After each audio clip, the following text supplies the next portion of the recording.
अगर आप एक अच्छे इंग्लिश स्पीकर हैं तो भारत में आपको इंटेलिजेंट समझा जाएगा, लेकिन ये फैक्ट नहीं है क्योंकि इट इज़ नॉट नेसेसरी कि if you can speak English you are intelligent person.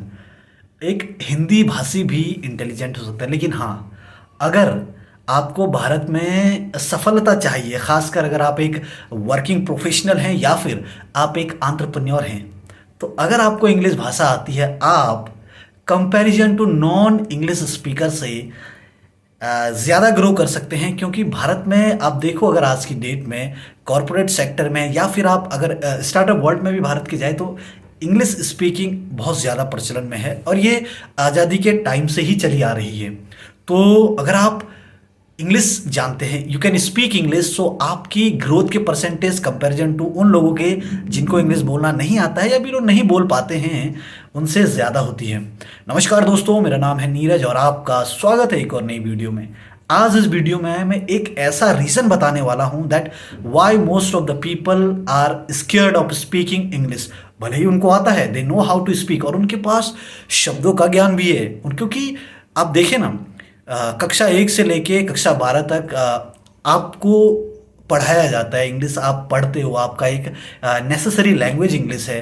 But फिर भी आप देखोगे मोस्टली आज की डेट में अगर आप टीयर 3 या फिर ग्रामीण क्षेत्रों से हैं तो थोड़ा स्ट्रगल करते हैं लोग इंग्लिश को बोलने में।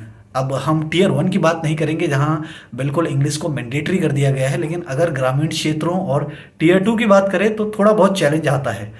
तो why people do not speak English even though they are having the knowledge through which they can speak? इसका एक बहुत बड़ा रीज़न है that people are afraid of being judged.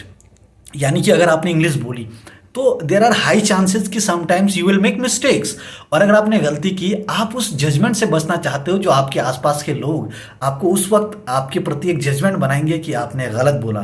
तो अगर आप चाहते हो कि आपको इंग्लिश लैंग्वेज में या फिर किसी भी सेक्टर में लाइफ के एक्सेल करना है और आप अभी उस पोजीशन में नहीं हो या फिर आपके पास वो एक्सीलेंसी अभी नहीं है, तो आपको स्टार्ट करना होगा और आपको उस चीज़ को ओवरकम करना होगा जो होता है जजमेंट का। क्योंकि ये एक बहुत बड़ा रीज़न है, बहुत से लोग किसी भी काम को स्टार्ट नहीं कर पाते हैं कि उनके आसपास के जो लोग हैं, उनकी सराउंडिंग्स के जो लोग हैं, वो उनके बारे में क्या सोचेंगे अगर उनसे कोई मिस्टेक हुई या कुछ ऐसा हुआ जो कि अनएक्सपेक्टेड था, तो शायद ये उनके लिए बहुत बड़ा चैलेंजिंग होता है। तो just come out from your comfort zone, speak English even though you are speaking wrong, doesn't matter. Over a time of period आप उसमें इंप्रूव करते चले जाओगे और आप देखोगे कि आपका इंप्रूवमेंट का जो सेटिस्फेक्शन होगा वो कहीं ज़्यादा होगा उसके जो आपके लिए एक फियर था। Thank you very much for watching this video till the end.